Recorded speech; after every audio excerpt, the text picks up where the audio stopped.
Hello. Welcome to Finding Your Light Friday. I'm so excited to be here. We've had a few weeks off due to some illnesses and travels and life, like always. But I'm excited to have Adrienne from Head and Heart Integrative Psychotherapy. Did I say that correctly? You Yes, got I it. did. Right. So me and Adrienne were actually supposed to start have this conversation during the giant freeze that we had back feels like forever ago, but it was, I guess, a month or so ago.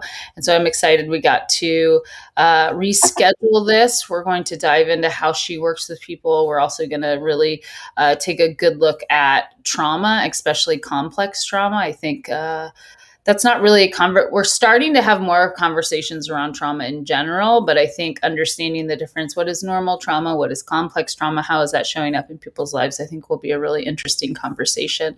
So Adrienne, will you introduce yourself to the team? Absolutely. So I'm Adrienne Clements. I'm a licensed marriage and family therapist here in Austin, Texas. As Ali said, my practice is called Head and Heart Integrative Psychotherapy. And I specialize in working with adults and couples and groups, navigating what I like to call kind of like the continuum of stress, from everyday stressors to trauma, including complex trauma and family of origin issues, chronic illness, neurodiversity, and also relationship challenges. So I like to work at all of those things because there's an intersection that's common between all of them, which is the nervous system and how our nervous system interacts and impacts how we show up in the world, given the state at which it is. And so a lot of my work is very integrative. I use a lot of different evidence-based theories and combine that with neuroscience and relationship science to kind of help people in a really holistic way.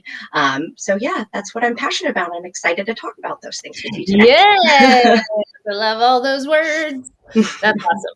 So this is going to be a great convo. I would love, because you have an interesting kind of personal story of how you kind of got into this work, and I would love for you to share that with everyone.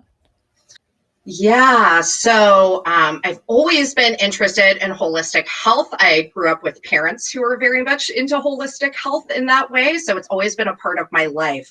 However, mental health support was not something that was common in my family of origin or really talked about. We really focused on the body. And so when I got into my mid-20s, I came down with a really complex illness out of nowhere.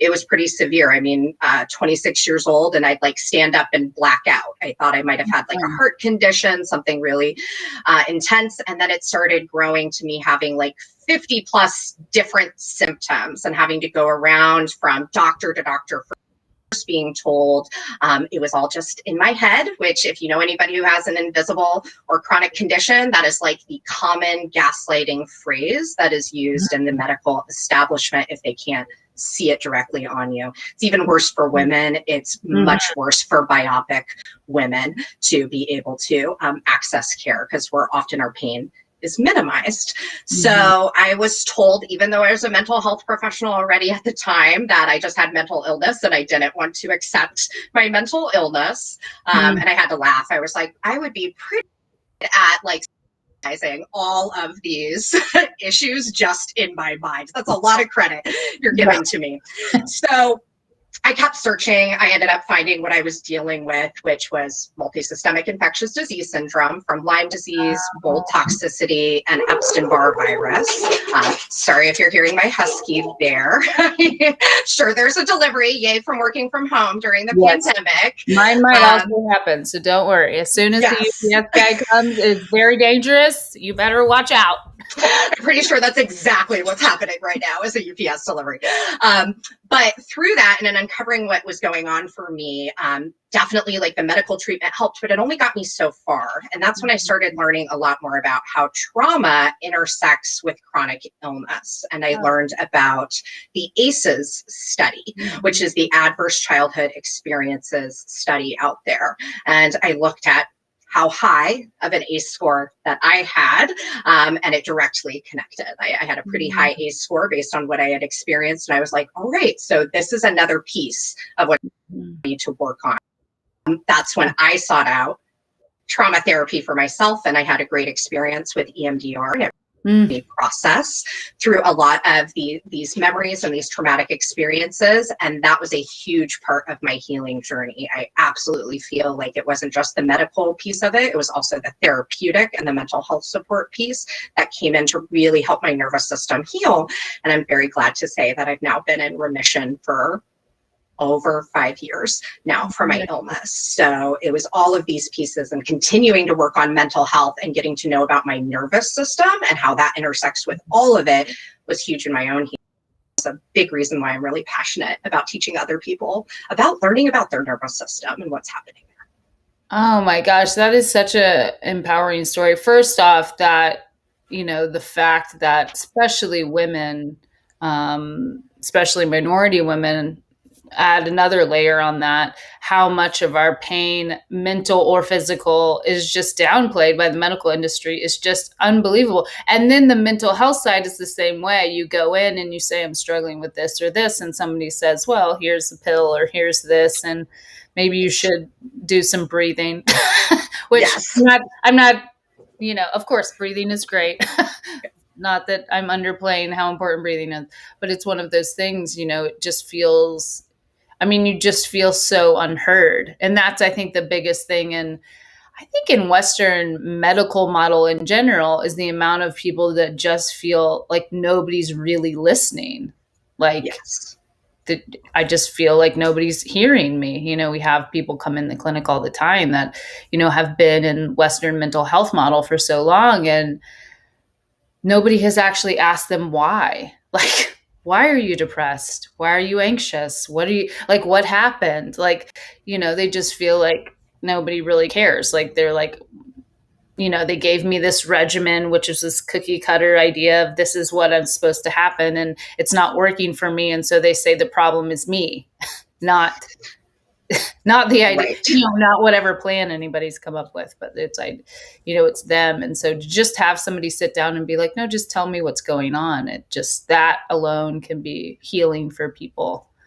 Absolutely. And that's a huge part of my work. I work with so many of my clients have a complex chronic illness or have complex mental health issues that they've navigated for years. And that was exactly their experience. And there's a very specific kind of trauma that comes from that kind of medical gaslighting and medical neglect, to the point that so much of the work that I have to do with people is actually around their relationship with doctors, because many people end up getting what we call white coat syndrome, which is like the second, right? You walk into that doctor's office, your anxiety is going through the roof, you're in that fight or flight mode, and you may be coming off as even combative with this doctor, but what that doctor is missing is all of this history of being dismissed by other medical professionals, that people feel like they have to be on guard and that they're automatically defensive when they go into these places, because so often doctors don't honor what you're talking about, like the client's lived experience. Like, nobody has been in your body or lived your life but you.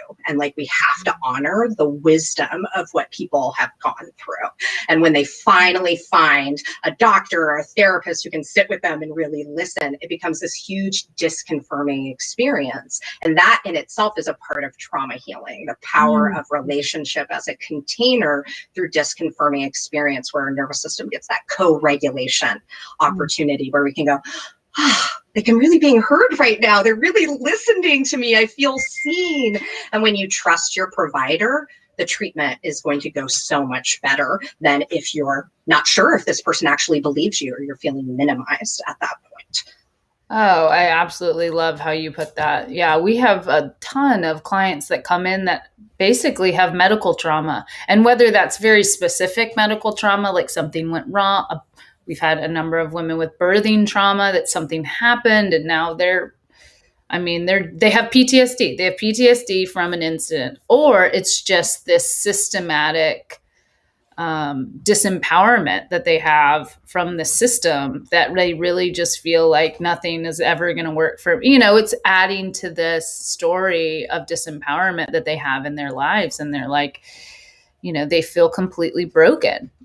I'm the broken one. They're the fixed ones, that it's this hierarchy, and they're so used to feeling that hierarchy, and they've completely turned off their intuition about themselves. They don't believe what's happening to themselves. They don't feel comfortable communicating that, you know, and really coming from a place where we're really like, you're leading this. We're co-creating this together. You're leading it. We believe you. The big part of how we create your care plan is how is this going for you?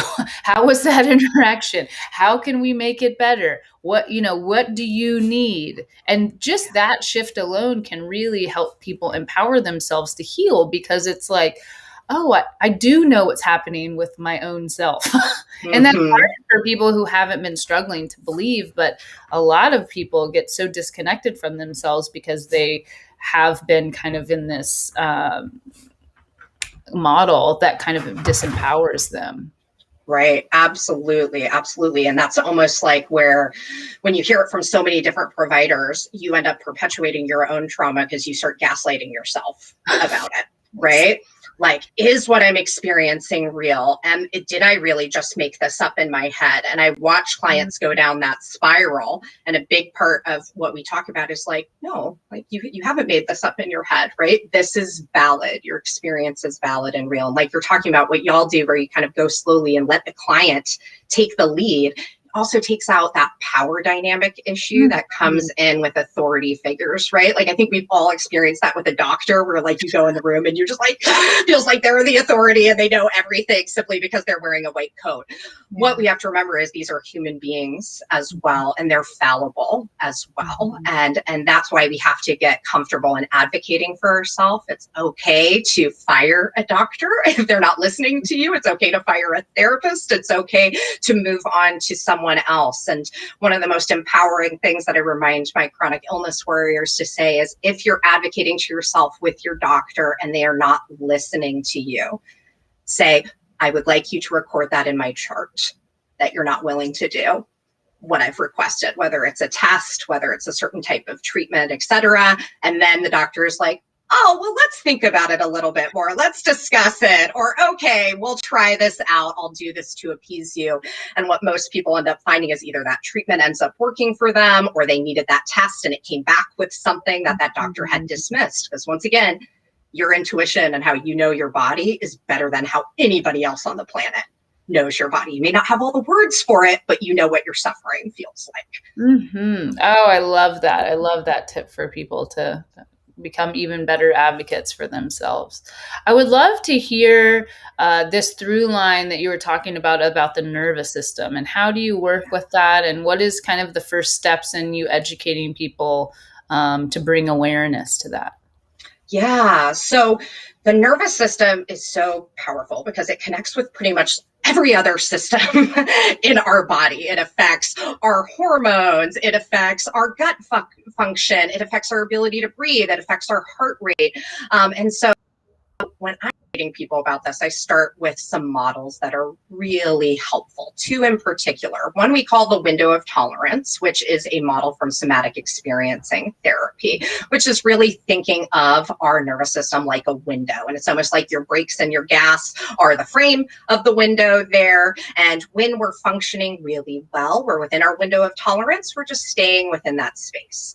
But when a major stressor comes into our life, or a traumatic event that really throws us into fight, flight mode, and then down into freeze mode, because freeze is where trauma really happens. And freeze holds the fight or flight energy within it. And we will stay in that freeze mode until that is complete, because the nervous system does not care about time. That is a human construct that we have come up with. The nervous system just cares when things are going to complete. So it could be 2 days to 20 years for people to complete that cycle, depending on their awareness of what's happening in their body. So when a major stressor comes in, our window of tolerance tends to get smaller, which then means that we will find ourselves outside of that window more often. So we can get stuck on, which looks like extreme anxiety. It can also present like rage. Many people aren't aware that anger is often an anxiety response a lot of time, especially in people who identify more in the male gender realm, is it's going to come out more like anger. This could also look like severe heart palpitations. You could be sweating, that kind of like moving around the house, not being able thing that maybe you're holding in your hand kind of energy where you're feeling really flooded. Stuck off on the bottom of that would be what we would call dissociation. That's more that freeze response. So that's where you're going to, when people are in freeze, their eyes drop. We can't make eye contact when we're in freeze mode. The color moves away from our skin. So you start looking really pale. You feel disconnected from what's going on in your body. You're starting to feel a numbness.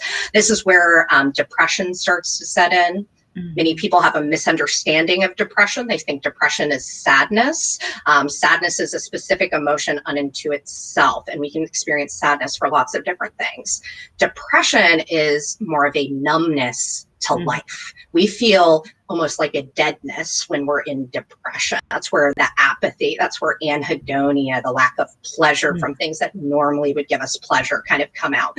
So the top is more anxiety, the bottom is more depression, but you can experience both. And you can find yourself flipping between each side of that, even just in a given day, depending on where your trauma reaction is at or where your stress response is. But there are things that we can do over time to open that window back up. And that's part of what I teach people. The other model I use is what's called the polyvagal ladder, which is comes from polyvagal theory developed by Dr. Stephen Porges, which talks about the nervous system as a ladder, which the top of the ladder is what we call the safe and social zone. So that's where we can do things like we're doing right now. We're connecting, we're being able to meet each other's eyes. We have prosody in our voice, which means our tone can kind of go up and down in that melodic way. And we feel both calm and alive at the same time. That's kind of the safe and social zone. But as a stressor comes in, we kind of drop down the ladder. And the first is like the fight or flight arena there, right? So many people in fight mode, that's that defensiveness, that aggressiveness. Flight mode would be like, I got to get out of the room, right? I want to run away from this conversation or this interaction as far as I can. Even if you aren't physically able to do that, you may notice yourself doing internal flight, which is kind of like checking out from the conversation. And then at the very bottom is that freeze that we drop down into. The helpful thing about the polyvagal ladder is it teaches us that to get back up to safe and social, you can't skip any of the rungs of the ladder. So to get out of freeze, you have to walk back through fight or flight, which most people really don't like to do because fight or flight is not comfortable. It's not where we want to be spending our time. We want to avoid that. That's why we tend to drop down into freeze in the first place, is to not be feeling the intensity of that anymore.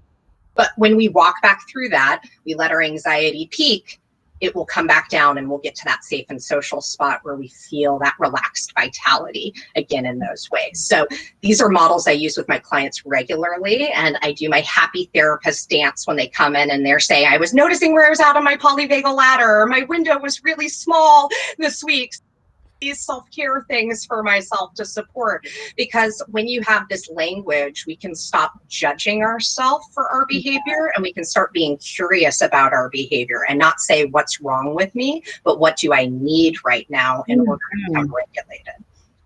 I love that. I think that is the biggest shift. I think that's like a ding ding moment for everybody is, can you stop judging yourself for things happening and get curious about what is the lesson there?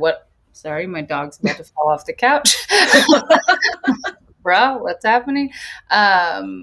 What is the lesson there? What is my body trying to tell me? Like it's an information system. It's like as soon as you can be like, oh, isn't that interesting that that's happening right now because this is happening. It kind of changes everything, that curiosity, that curious mindset. It really does. And that's one of the things I try to just encourage with myself in my own life is to have, where do I have some blinders on? Where am I not being curious right now? Like, what am I missing? Because our fight or flight, when we get into the fight or flight zone, we're also cut off from our higher level brain, which is that rational brain, that problem solving brain where all of the logic is stored. And that's also where like all of the info on like our self-care resources and how we like cope when we're anxious or flooded is at. So it's not the best system in that we get cut off from that when we actually need it the most. But curiosity is a great way to start regulating and inviting ourselves to kind of walk back up the ladder a bit, so we get back into that prefrontal cortex and go, oh yeah, okay, here's what's happening right now, or here's what's showing up in this relationship right now. That's why this is triggering for me. And that just soothes everything. Curiosity is the foundation, I feel, for so much. Yes. So what do you feel like is what's the tie-in with trauma and how your nervous system is responding? Yes. So trauma is such a subjective term. And that's one of the things that I notice people really struggle with. They'll come in to see me and they'll be like, no, I don't have any trauma, right? Because most people, when I say the word trauma, what comes to their mind due to really good information campaigns, especially by the VA and our military service members about military PTSD, which is a very specific form of PTSD. So when people think of PTSD, they think of a service member who's returned, who's like rolling around on their living room floor because they're having a visual flashback to being in combat. And they assume, because I don't have that exact experience, I must not have trauma. What I went through wasn't that bad compared to what other people went through. People love to compare trauma, and it's a really unhealthy thing. And I always say, if there is one thing, self-compassion tip I can give as a therapist, is just stop comparing your trauma to other people's. Yes.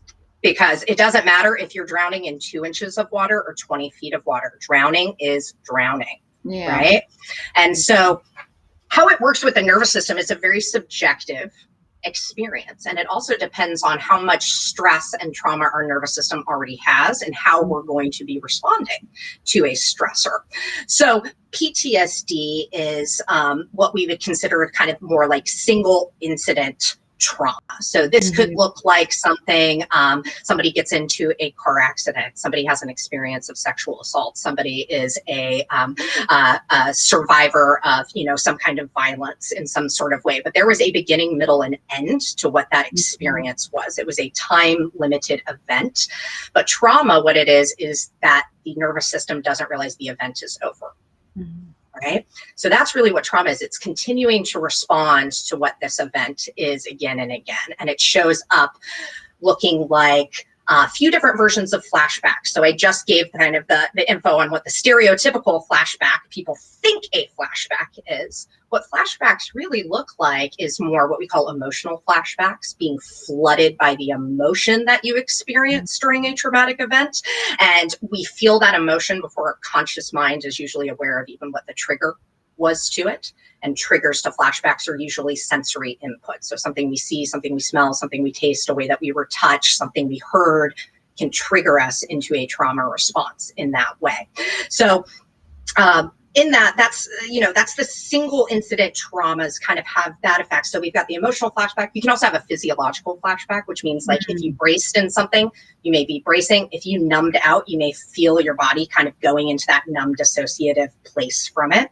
And then there can be the image flashbacks as well. Not everybody experiences image flashbacks, especially if you're somebody who has like apnea, which means you don't have a visual mind's eye. You might not experience flashbacks that way. You're going to experience them more emotionally and more through your physiology within your body. But images are common for people too. And it's not usually, doesn't play like a movie. It's usually like flashes of kind of pictures of the event that happened for people.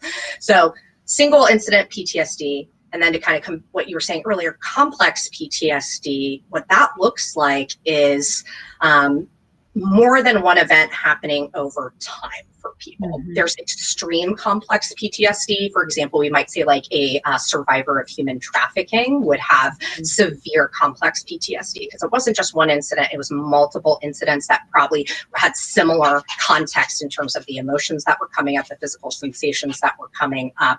So that's an extreme version. But people can have complex PTSD from things that they consider minor in their life. And that's often what I talk with clients about, especially if there was family of origin abuse or neglect. And many people don't even understand what abuse and neglect looks like, because that's all often maybe we've known in our family of origin. And maybe that didn't just happen with our parents, but happened with their parents and their parents before them. So it becomes a normalized behavior within there. But complex PTSD could look like coming from maybe having a parent who had some narcissism within there where they weren't able to show up emotionally. Maybe there was manipulation or gaslighting or a lot of criticism that was going on in the house all the time, or a lot of control that was happening within there. And it happens every day. And so the nervous system Just like in a single incident, PTSD gets stuck in that fight or flight response. In complex PTSD, it does as well. But people assume it's their normal when they have complex PTSD until somebody on the outside goes, do you know what you experienced was not normal, and that these things have an impact? And then when they start doing the work and integrating, they're like, oh, this is like what calm feels like. And for somebody with complex PTSD, calm and peace can actually be very triggering as well, because they're not used to it. Yeah, there were so many good parts there, but I do love, there are so many people that have experienced what they view as normal. It's because it was all they knew, and that generational trauma, whether it be, alcoholism line that runs really strong through your family tree, and it's just normal that parents and grandparents get wasted and are mean and abusive, but not in a way that you would think they're abusive. Because again, we compare it to like, well, I knew kids who got the shit beat out of them, and that didn't happen to me. My parents were just really ugly the way they talked to me. They were right. Whatever that would be for some people. And I just think it's so important that, for many people. And then, of course, it's a pattern. So then you have your own kids, and then you just fall into these lines. It's really amazing that when you haven't dealt with generational trauma, things repeat themselves at the exact thing. Yes. I don't know that I've ever shared this story, but my mom's parents moved when she was in high school and left her in Houston and moved to Europe for a job. And left her because, and her brother and sister were off. They'd already graduated and left, and they just left her by herself, basically. It was her kind of choice, but it's again, this complex whatever thing. And, some bad stuff happened. She ended up getting pregnant. It was this very big situation. Had my sister by herself, basically, with a friend's mom. But, then met my dad, she had me. My mom left and moved away almost the exact time that when I was the same age as she was. Wow. And it's just this really interesting thing. And she had made a choice for a job and took a job and did this, and now looks back at it and is like, it's her biggest regret. It of course created a lot of distance and issues between me and my mom that we have, worked on and mended. But I didn't even put that together until I was in my late 30s and was doing all my own trauma work. And I was like, what? And it blew my mind that of course it happened exactly the way it had happened to her. And it was one of those things that was just such an eye-opening realization, because she had never dealt with the trauma that had created, that abandonment had created in her life, and what that had created. And thus then she repeated it. And it was one of the things when I went in and did the work and, did my trauma work, was it's just such an interesting thing. And even for us, I have to say, my mom's done some work, but not as much as I have. But we can talk about it now, but it still is really hard for her to comprehend that is a pattern that she lived out. Yeah. And that is something to be super aware of when we think our traumas are not that big a deal. Yes. And we understand them. Yeah. Yeah. Oh, well, I'm so glad that you and your mom have found some healing together and talking through it, because these patterns, they're unconscious until literally we say somebody, there's a great quote there of Ray. It's like the fire will kind of keep burning until somebody's willing to turn and kind of face the flames and step away. And it's like you are playing that part within your family of origin of doing your own work, which in turn maybe motivated mom to start looking at some of those things within herself, right? And that is helpful for you and your family in terms of not passing those things down, right? So it's like that pattern, we have the power to stop the patterns from continuing when we bring conscious awareness to what's going on, because then we have a bit more choice in the matter in that way. We can reflect on it. But that is such a common experience, and it is so common for it to happen at the exact age that something happened to them when they were a kid. And I think we all may notice that as parents when we go through that with our own kids, when our kids kind of like hit a certain age that was like maybe really challenging for us. It's like that stuff all of a sudden just starts coming up, and we're like, wait, I thought I worked through that like decades ago. And it's like, nope, congrats, you're human, and this stuff kind of comes around the way that it does. So yes, it is very common, and that's why it's a gift when we do trauma work, not only to ourselves, but for the generations to come, because it heals that lineage of that family line going forward. And we have a similar thing in my family of origin. I think a lot of people of our generation whose parents would be in the baby boomer generation can relate to that just difference in how you work through trauma and how you navigate mental health, right? Mm-hmm. Their parents went through World War II, and after coming back from World War II, right, it was like, you just pull yourself up by your bootstraps. It's like, that's done, the scary, terrible time. Let's just focus on going forward, and let's not bring up the past at all. You just didn't talk about those things. No. And then the baby boomer generation being raised by them, I think a really common thing, my dad says it all the time, almost like a point of like, we just like sweep it under the rug. You don't air your dirty laundry. And I'm all like, no, that laundry needs to be aired out. Let's air it out right now. Because when we do that, when shame can't live in the light, and when we bring those things forward, we can reconcile with them and we can find healing with them. Just like you've gotten to experience some healing with your mom, I've gotten to experience some with my dad, even though once again, like your mom, he has some of those struggles with that, because it's a generational piece. I am so excited for the youngest generation right now, because they seem so much more open to being able to talk about their mental health and their identity and their struggles. And shame just does not operate in the same way that it has for previous generations as like a motivation for keeping things silent. So I'm really excited to see what's going to be happening for the generations to come after this. I completely agree. Yeah, because our boys, their ability to name their feelings, what's coming up. This is, like, I want to do my homework, but I was procrastinating because then I get so much anxiety that I was just like, whatever. Right. It's just so funny how different it is. But again, then I go to my mom and I'm like, let's have deep talk. And she's like, do we really need to talk about this? Like, like, we don't need, that's sad. We don't need to talk about sad things. I'll make do videos and stuff. And she's like, I heard you were sad on the internet. I was like, Mom, I wasn't sad on the internet. I was just talking about emotions. That's okay. Yes. We won't die. It's okay if somebody sees me cry. I'm not, it's all right. It's a normal human process. I would love to hear, what are some of the tips that you give people to work up that ladder or to open that window more? When people, first have that awareness is great. And then what are the action steps after we have that awareness to kind of move through that in a better way? Absolutely. So I think one of the most important pieces for like moving up the ladder in nervous system work is stop trying to talk your nervous system out of being in a certain place and start doing a behavior. It doesn't listen to you. It's like, just stop being anxious. Stop being anxious. You should just stop being anxious. There's no reason to be anxious right now. Old Bob Newhart sketch from Mad TV as the psychotherapist, where his only prescription was to say stop it to people, right? Turns out that doesn't work that well.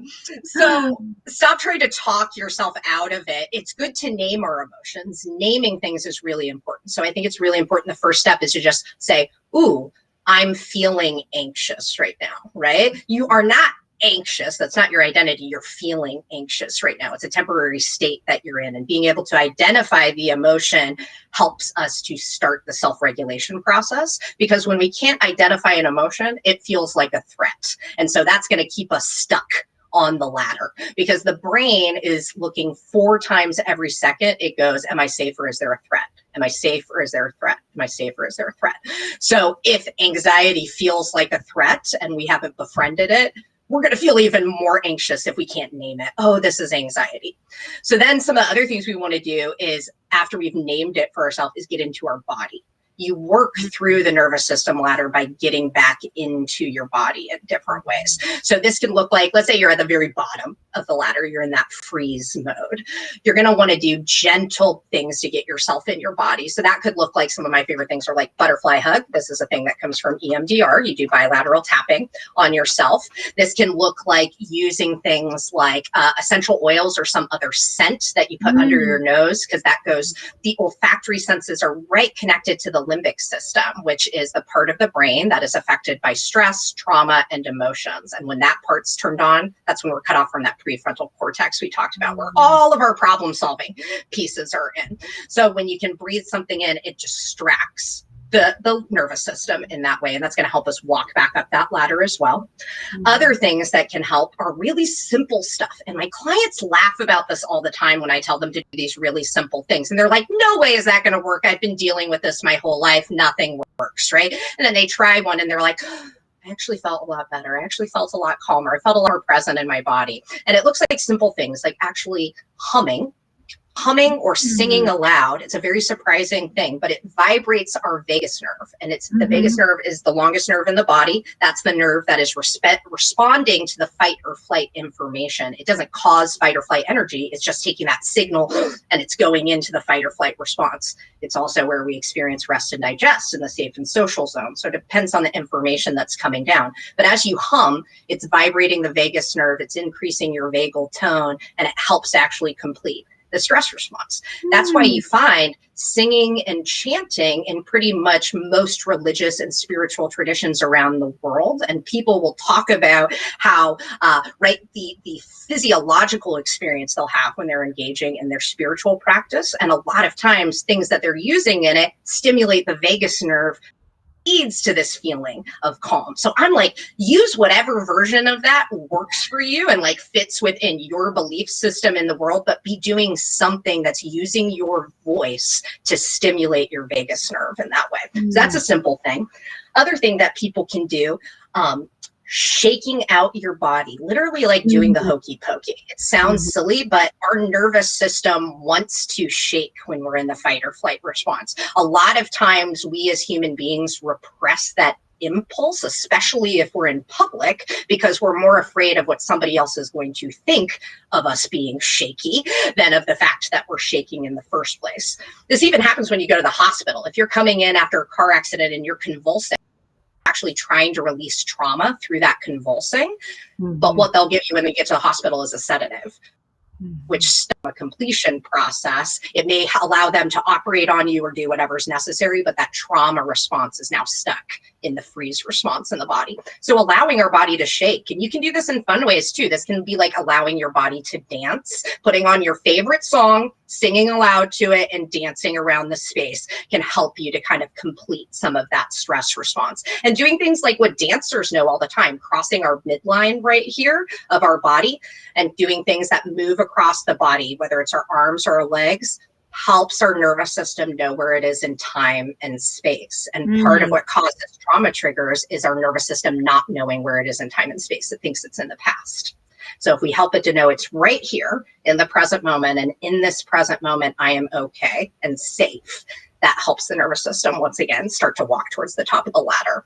And then another really simple thing that people can do, co-regulation, having somebody in your life who is a calm, loving, non-judgmental presence that when you converse with them, you feel more regulated.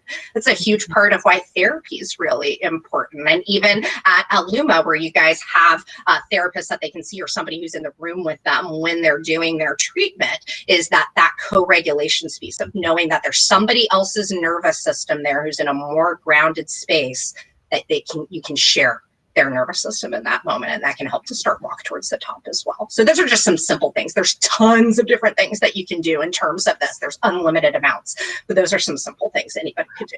I love all those. I've really never heard the humming one. The humming one is very curious for me. I really am going to try that. Awesome. I love that humming one. That is another area that I'd love to talk to you about that I know that you specialize in, is how do healthy relationships help us to heal, either complex or regular trauma, and how do we heal within those relationships? Yes. A safe relationship, I think, is absolutely necessary for healing from trauma, because trauma very rarely happens in isolation. We've talked about these single incident traumas, but most of the time there's trauma in relationships somewhere where it's showing up. So we can't heal it within that relationship that usually caused our trauma. We need a newer, safer relationship to do that. That's why a therapeutic relationship can be a really great container, because there's really clear boundaries. It's this professional relationship, right? And your therapist is trained in how to show up with their nervous system, how to even work and set aside their own stuff so they can fully show up for you and help you by sharing their nervous system through co-regulation. But this can happen outside of the therapy room. It's not limited to therapists. It's a human being thing, because when we're born, we are actually only born with the gas of our nervous system. So that's why we can come out crying right away. And that's the only way we know how to get our needs met, is by crying. And we get soothed, right, by our caregivers picking us up. And usually, if they're attentive and attuned, placing us on their chest or holding us close to their body. And we develop the brakes of our nervous system from our primary caregivers in that way. And so if our caregivers were really securely attached, we are getting a very strong nervous system in terms of its window is much more wide, right? However, if we have a caregiver who has their own challenges, right? And maybe it's some of that intergenerational stuff that we talked about there that's passed down. Maybe they have a hard time attuning, or they're very anxious, right? Or they're struggling with their own fight or flight response. We're going to pick up some of that as well. And that's why you can even see in families, sometimes it's genetic, sometimes it's epigenetic, right? With those influences of things turning on. And sometimes it's just modeling of behavior of what we've learned through those nervous system experiences. But the nervous system isn't stuck that way for forever. Neuroplasticity is real. The brain and the nervous system can shift over time through new inputs and new disconfirming experiences. So this can happen through a securely functioning romantic relationship, can be one of the most healing places for people. Because no relationship is going to bring our stuff out like our significant other. And everybody watching this knows it to be true, because you might be able to regulate yourself in a similar experience with maybe like a friend or an acquaintance, but it's not going to be the exact same way when your spouse or your partner says something that just like hits maybe one of those buttons, and our old modeling can come back up. But if you have a conscious relationship where you're working through those patterns together and you're creating disconfirming experiences around conflict, or expressing your needs or your boundaries, or just navigating stress in the relationship, that disconfirming experiences alone help to heal the nervous system and widen that window of tolerance. And there's lots of ways that we can work on kind of creating disconfirming experiences for ourselves in relationships. I absolutely love that. Of course, have found that with my partner, and just have never been so grounded and like healthy. It like makes it's like hilarious. I'm like, oh my gosh, look how healthy we are. It's unbelievable. That's right. And both of us, of course, everybody comes from their own unhealthy patterns. And I'm sure we still have some, because every person has whatever. But to be able to be with somebody that's so open and loving, and being able to work through things in a way that's like, you can show up messy and be like, I didn't show up the way I wanted to. That's right. This is what happened. This is, and have somebody that you can play off of that stuff with is so helpful. It really is. It's the best thing. And that's the thing for people to remember, is like attachment styles have become the buzz and everywhere of people learning about their attachment styles. It's really important to remember that attachment styles are a flexible state and not a rigid trait. You may go into one attachment style with one person, and then you kind of may have a different one with a different person because of those relational influences that come from things. And so we can all always get to a secure, functioning, attached relationship. That's possible for all people. That is not impossible due to our history. We can change that. It's flexible. Yeah, I think that goes right along with this statement, that none of us are broken. It's That's all this act of healing and remembrance. We're fine the way we are. We just need to be able to put ourselves in a safe enough space so that we can heal and be right. in a healthy space. That's Are there any final things that you want to share before we jump off? Let me think on it. I have a couple. Would it be okay if I shared a couple resources that are helpful for Yes. complex trauma people? So there's a couple books that I like to recommend, especially around complex trauma, because once again, it's just starting to be really well known in the world. More and more people are talking about CPTSD. It's not officially in the DSM yet, but they're always running behind and putting the accurate things in there. So that's not our judge for what's real in the world. But this is a workbook that I recommend, the Complex Oh, wow. PTSD Workbook by Dr. Arielle Schwartz. She is fantastic. And she has so many great resources on her website as well. But this workbook is great because it goes through kind of like helping you take the initial steps towards even figuring out what kind of treatment you might want to do in terms to heal from your complex trauma. So it goes through a lot of the different therapeutic modalities. So you can kind of start thinking about what might be the right fit for you, because not everything fits for everybody. You need to have what is like your mix, or what I like to call your layer cake, there to address your unique needs. And it also goes into lots of exercises you can do for yourself, for self-regulation, for helping to heal the nervous system. She's great on that vagus nerve work. So I love this workbook. I recommend it to all folks who are wanting to explore CPTSD. And then this great book by Pete Walker, Complex PTSD from Surviving to Thriving. He is a therapist as well. He has CPTSD himself, and the way that he just talks about it and the role of attachment and relationship, when people read this, they tend to report that they just feel really seen in there, and they hadn't thought about things in this way. So these are a couple of the resources that are good starter ones if people are wanting to explore more about I complex trauma. love that. I'll make sure that I link to those in the show notes so that everybody can find those easily. Do you have anything personally coming up for your practice, or anything that you'd like to So right now, I'm working on developing the education and consulting side of my practice. So I'm actually going to be offering some more trainings for therapists coming up later this year who want to work at the intersections of stress, trauma, chronic illness, neurodiversity, and relationships. I'm really fascinated by looking at how those things intersect and how they impact us, because very rarely are we just navigating like one thing in our life. It tends to be interconnected stuff going on. And so that's what I'm really passionate about, and specifically going to be creating some things for couples therapists coming up. Once again, going about that container of the relational healing. I feel like the more stronger couples that we have out there, and relationship pods, because there's lots of different types of relationships, not just a standard couple, the healthier that they are, the healthier the world can be in a lot of different ways. Oh, completely agree. That is great. Well, thank you so much for taking the time out today to share your knowledge. I know this conversation will be really helpful for so many people. So I really appreciate the work you're doing, and that you took time to chat with us today. Absolutely. Thank you so much for having me. It's been wonderful. All right. Bye, guys. We'll see you